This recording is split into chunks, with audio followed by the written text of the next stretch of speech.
Well, folks, pleased to be joined as usual by Grant McKeag of recruits.ca and also the Ottawa 67's head coach and also recently Team Canada's World Juniors head coach, Andre Tourigny. Thanks for joining us today, Andre.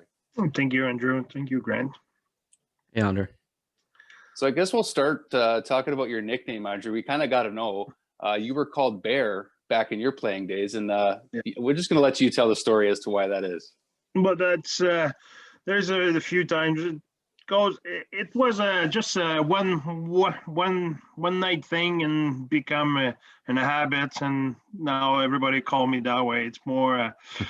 It was nothing really special. It's go with my size, and I was I had big pound and stuff like that. So there's nothing really sexy. It's just someone at some point compare my hands to bear pound, and now my size and everything, and it become Hot Canada people start to call me like that all the time, and cripple and with NHL people, and now everybody call me Bear.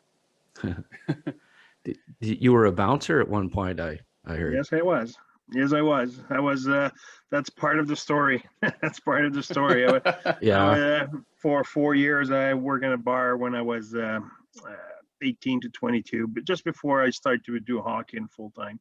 I was after my junior career. When I was junior, I was doing that during the summer, and then after my junior career, I started to do that full time.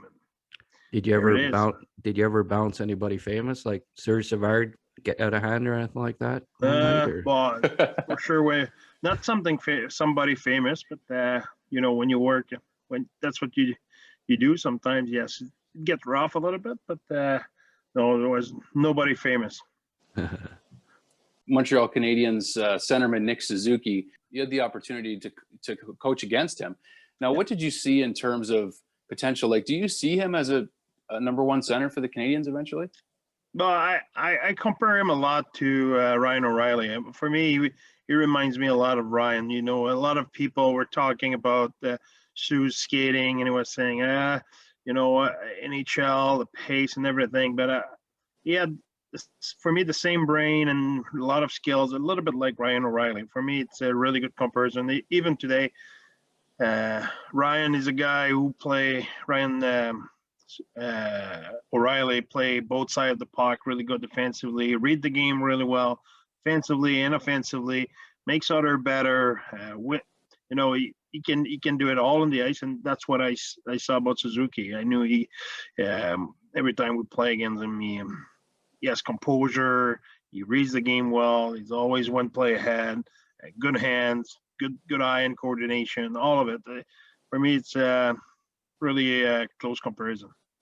That's a pretty big compliment, especially since O'Reilly is now, by a lot of his peers, touted as one of the number one centermen. Maybe not in terms of like your McKinnons, your Crosbys, your McDavids or Matthews, but certainly in terms of other skill sets he brings.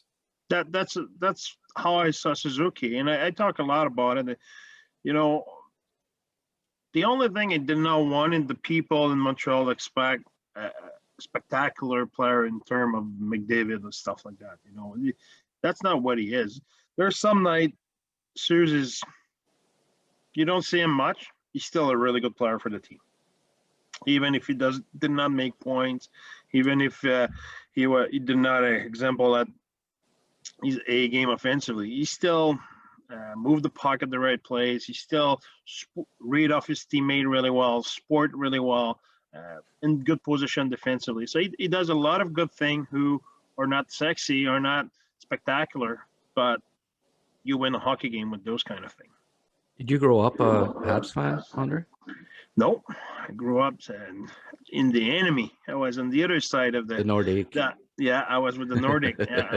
I'm a Nordic fan. I'm a Dale Hunter and the Stastny and Michel Goulet and Dan Bouchard as a goalie, and Norman Rushford, and all those great players. For sure, after we had the Sakic and the Sundin and the Owen Nolan and those guys. Yeah. Peter Forsberg arrived a little bit later, but I was a Nordic fan. So did you ever forgive Kerry Fraser for the callback, the disallowed goal, or what? Everybody make mistake. He made a big one on that one. That was a good goal. Yeah. I was at that game actually, and Oh yeah. I put my hands, I bowed my head down, and I was just so disconsolate. And then I hear the roar of the crowd, and disallowed goal. Unbelievable. Yeah. The same thing in the, I think it was '94, that the year of the lockout when the Rangers won. Nordic played them in the first and second round, and same thing. We had a goal from Sakic, was from neutral zone, and same thing. They disallowed it. If it will have had a camera or a video at this time, that was another goal. So yeah, that's the rest is history. Excuses are for the losers. So we were in the wrong side, so now we're looking for excuses. Well, so much for my segue about if you've been watching the Habs, but I assume you have been watching the Canadian division games. You're not that busy with the OHL right now. So what do you think the Canadians can win the division in the playoffs or even make it? Yeah, for sure they can. Will they? That's a good question. But there's when you ask who will win the Stanley Cup at halfway in the season, you're wrong. Normally it's rarely you pick nobody will have picked St. Louis 2 years ago or whatever. Even last year, Tampa, everybody loved Tampa. Everybody was saying Tampa is good. But if you remember last year, they had a tough start. They had injury. They could not get going at some point. They were out of the playoff for a little while. So not sure at Christmas last year, someone will have said with confidence and not just said in the conversation, really put their money on the Lightning, especially with the playoff they had the year before. So who knows? Who knows who will win? But I think that Montreal will be a contender. I think right now the Leafs, the way they play, they're confident, their chemistry is good. They do a lot of good things. I think right now they're the best team, but in 3 months from now, that will be history. That doesn't mean what happened now doesn't mean anything for when the playoff will start. So who knows who will be the best team when the playoff will start. So Andre, we're kind of all, waiting a little bit to find out what the OHL's official return to play plan is. We've heard a lot of speculation and no official announcement has happened yet. But what are your impressions on whether we're even going to get an OHL season and what it could look like in a bubble, for example? Well, I think I'm confident we will have a season. How that will look, I have no clue though. Which setup, will it be bubble? Will it be normal? Will it be, I don't know. I have no idea. I think to talk to people around, I talk to Dave Branch, I talk to people. Everybody wants to play. Everybody has a desire to have what we will call a development season. Not a normal season, we all know cannot be normal, but I mean, not probably with the same formula for playoff or standing or whatever. That's not what's important. I think what we want to develop our player, give them an opportunity to showcase themselves, give them an opportunity to develop and keep growing their game, and that will be the mindset behind it. So how that will look, I have no clue, no idea. But we had a lot of discussion, a lot of ideas from right and left. So I think now the league will have conversation with the health authority, and we'll see from there. I think they are the boss. They are the people who will allow us or not, and in which format. That's, I think, the government are in charge of that. Andre, going into your experience coaching Team Canada, obviously last year, gold medal, you're one of the assistant coaches, and then your responsibility increases to head coach this year. You've been on both sides of winning and losing in the gold medal game, the highs and the lows. How much of that can you take into maybe next year if you are chosen again? And just as a coach in general, how has that impacted your experience? But it's experience when it's on your side. When you had a lot of experience, you appreciate it because you had a chance to live different situation. It's deja vu when a situation happen, and it's easier to know how to react, or not react in certain extent, certain situations. So I appreciate a lot what we did this year in terms of the way we built our team, the way we were competitive, the way we played, our style of play, the four lines, and the competitiveness throughout our lineup. I really like that. The result, you can never control it. It's just, I say that every year. People hear it, but they don't understand it. They don't feel it. They don't understand how tight it is. The year before we beat the Russian were really good. They run us over for a big part of the game. But in the third period, they're 3-1. They're full control, and we took a wrister from the blue line, hit the stick of their winger, hit the left leg of McMichael, go on his right leg, bounce on the ice, step over the pad of the goalie, post in. Whoop, it's 3-2. Give us 10 million pucks. Try to do that shot again. That doesn't happen. So it did happen. Then the pressure is on the Russian. They take a penalty. We score in a hell of a play in the power play. And now it's 3-3. And puck bounce over the stick of their defenseman, take a breakaway. It's just a bad bounce for them. And we break away, Hackle Thomas, good of it, score, big goal. And then we're under siege. We're under siege big time. We took 2 penalties. They're all over us. We're in trouble. We cannot get out of the zone. We clear the puck over the glass. Should be a 6-on-3 for 1:50. Instead than that, hit the camera, get back in the play. And now they are frustrated. They take a bad penalty because of it, throw their stick. Now we end up finishing the game on the power play. So that's how tight it is. And this year, if you look at the game, is the reverse. We hit 2 posts. We have 2 open net, one by Byfield, one by Schneider. Zary is alone with just the pad of a Knight, and with 3 minutes to go, could not lift it, could not roof it. We had really good scoring chance. Second half of the game, which is, I understand the U.S. were trying to close the game, but we were all over them. We had possession. We could not have those break. We could not get a tip in, which they had. If you look, their 2 goals is shot from the blue line, deflection in front, great play by Turcotte, great goal. And the second one is a bad bounce from the board, and puck come back on the short side and empty net there. So for me, it's not like, I don't look at that game saying, okay, we did not perform. What the heck happened? It's not that. It was a hell of a hockey game. Two good teams.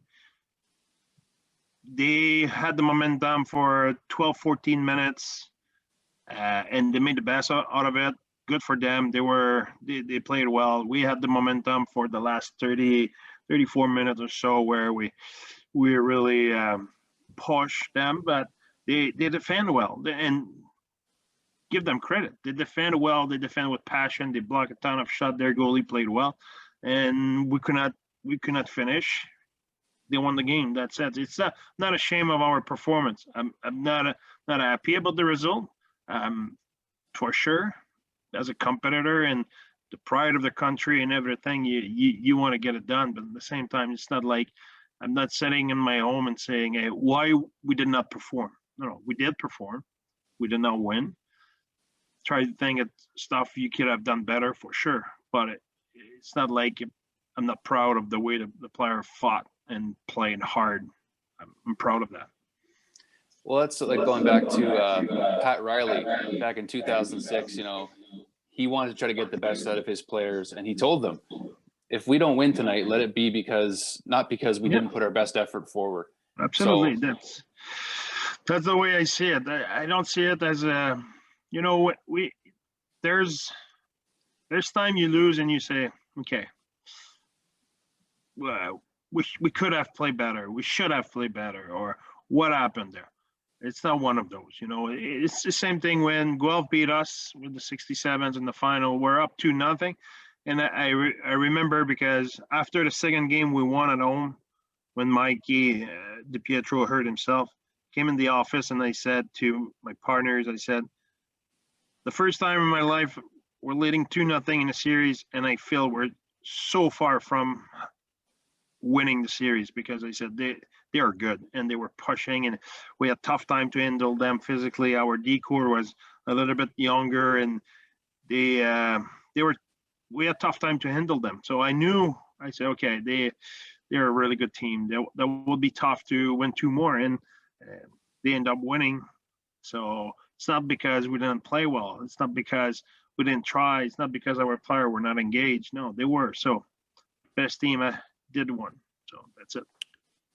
Funny that you brought up that Russia, the gold medal game against Russia, and how, breaks were such a big part of it. Like, I mean, if I asked, was it Bragan was the coach? If I asked him, about that game, he might say, well, if Andre doesn't catch that puck, Yeah. I mean, the puck over the glass there. Yeah. It's funny. Go ahead. That's the way, look, the last game, Montreal, Toronto. Tell me Montreal was the best team on the ice for 60 minutes. No. Not a chance. I was watching that game. Honestly, I felt that Montreal were playing well. I felt Toronto were playing very well. I was kind of wow. I was impressed with Toronto. Two of my friends are on our staff, Andrew Boucher and Normally, and with the 67's are huge Leaf fans. So I like to chirp them. The people know me. I like to chirp a lot. And I was watching the Leafs, and I was saying, wow, that's impressive. I won't be able to chirp them on that one. And suddenly in the third, sit back a little bit. Montreal get their break, get some momentum. Really, they had, 2-3 good scoring chances. They had a lot of shot on that, but quality scoring chance. 2 on the 2 goal, maybe another one. Okay, let's say 3, and they scored 2. You're Sheldon Keefe, you finish that game, what do you say? You say, wow, we're no good, or we didn't play well. No, you say, good. Listen, we had bad luck today. We had bad bounce. We were the better team out there, but we didn't win the game. That's hockey. That's why hockey, it's tough to predict. It's tough to know exactly what will happen, because you're always 1 or 2 bounce away to shift the momentum. Yeah, the Leafs, I think, have a better defense core this year, and that's going to be important for them. I think that was their, Achilles heel, perhaps, in the past. I think, Grant, I think they play better. They defense is 5 guys. It's the way your forward will slow down the opponent in neutral zone to help you. If your forward don't slow down the opponent, then you can have the D you want. If the opponent attack you in full speed, they get the zone. They get the zone, or they get the puck deep and they recover that puck. There's no way you can control that. Your forward has to be part of it. And the big thing for Toronto for years, everybody knew, was their puck management, the turnover. They were trying to do too much with the puck. And this year I watched the game of the Leafs, and they manage that puck. They understand when the opponent is disorganized, okay, they try to attack. When the opponent is organized, you have to respect that. You cannot try to beat guy 1-on-1 in the NHL. Come on, it's not a beer league. It's the real stuff. You're 1-on-1. You put it behind, and you go to work. You put your working boots, and you go get it. You want to create possession in the zone from it, and they do it this year. I watch games where they manage the puck. They're disciplined with the puck. They're unselfish with the puck. So we often talk about young player take time to understand. I see Matthews and Marner doing it. I'm kind of okay. Now they grow, and now at some point early in your career, you want to prove yourself, and slowly now you want to win. Now I want to make points and all of it, but I want to win. And now you realize, listen, it will be cool to have a second goal today or having a goal today, but if we lose, it won't be that cool. I will be alone in my apartment thinking I'm pretty cool because I have 2 goals. But if we win, now everybody's happy. So you're kind of understand and want to do the little thing who help your team to win more. It's not because before you didn't want to win, but it's because you don't have the maturity to understand that less is more and managing that part. And I'm looking the Leafs now, and they help. Yes, they are better. I agree with you, Grant. But I think they help their D way more. I think their forward do a better job to manage that puck and to be responsible. And the D have more sport, and they look better. Yeah, former Pembroke Lumber King Sheldon Keefe there is he's doing a fine job, I think, Yeah. since he took over. I mean, this is his first full year, I guess, and he's he deserves some credit, right? A lot of credit. I like Sheldon. He's a good guy. He's passionate. He worked hard. Yeah, he went one step at a time. He did not force his way up. He did what he had to do, and he deserved what happened to him. And I think it's never easy when you arrive halfway in the season, but when you arrive after a coach like Mike Babcock, it's even tougher. Mike Babcock, people can think whatever they want about him. He's a great coach, one of the best, if not the best. So arrive after this guy, it's not an easy task. Even if people will say, player, we're thinking this of Babs or that. Yeah, but player knows as well. Babs knew what he was talking about. So there's a level of respect, and it's never easy when you arrive halfway in the season, whatever the situation. And I think now Sheldon in his first full year, you can see his team is more on the same page, I will say. Andre, talking back to some of the prospects you've had the opportunity to see, especially with the Canadiens fans that are tuning in. First exhibition game when you were coaching Team Canada, Kaiden Guhle comes in and scores a goal within, I think it was not even 2 minutes. What were your first impressions of Montreal's 16th overall selection, Kaiden Guhle? But goals is he scored a goal, but he might have not scored one, and it will have not changed what I will have think of him. It's not his goal is not what he is. When I look at player, I want him to be exceptional at something, not pretty good at everything. Pretty good at everything. At some point, when you arrive at the next level, there's someone who's pretty good at everything, but have something special. You want something special. Even on your fourth line guys, you want this guy to be super strong physically, winning one-on-one battle. You want him to be maybe a face-off specialist who wins 55-60% of his face-off, or you want him to be a really good penalty killer. If he's just good at everything, at some point your team needs strength. You need someone who can do something special. So when I look at goals, he can do a little bit of everything pretty good, but what he does good, he's really good at it. He's physical, he's mean, he reads the play really well, and that is his strength for me.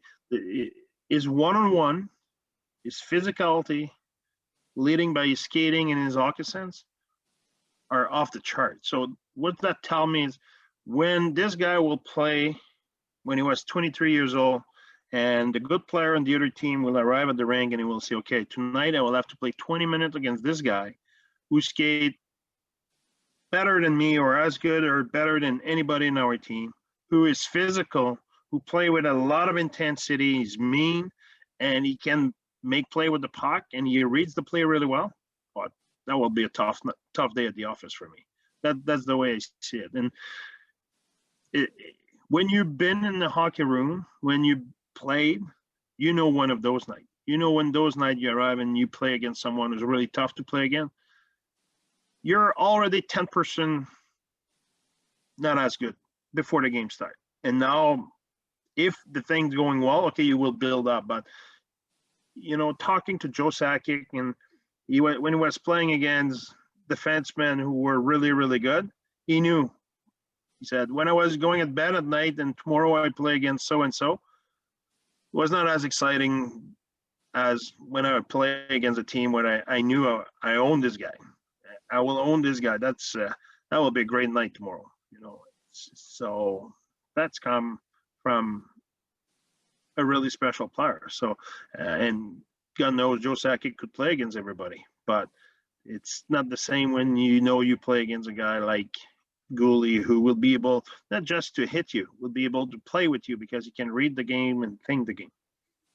So based on what you've seen of him so far, he says that he wants to borrow some of Shea Weber's mean streak. It sounds like he's already got some of it. So where do you see him? What's his ceiling with the Montreal Canadiens when he does arrive? The first is, I think, a ceiling for defensemen.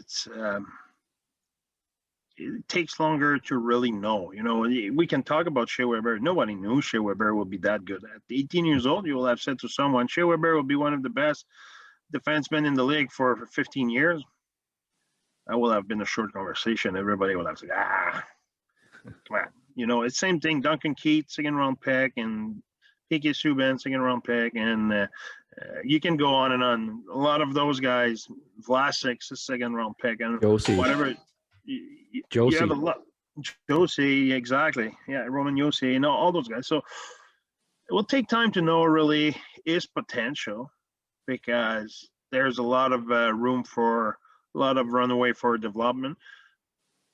But yes, he has the mean streak of Weber, and he's a predator out there. You better to be ready, because he is, and he's like Weber, doesn't talk much. He's not a talker. He lead by example. Well, I that's have to ask. Go ahead, Grant, and then we'll wrap it up. Oh, I was going to say that. I mean, that's a great way to wrap it up, I think. You know, I just had the doorbell ring. In case you're wondering why I'm wearing the toque there, I'm at Ted Cruz's house, and it's freezing. So I have to go answer the door. It's probably the press again. But Andre, listen, this has been fantastic. And as always, I appreciate you taking some time to talk to me, and in this case, Andrew as well. It's a pleasure, Grant. Always a pleasure to talk hockey. It's fun. Thanks, Thank Andre. you, Andre. Thanks for your Appreciate it. time. Thank you, guys.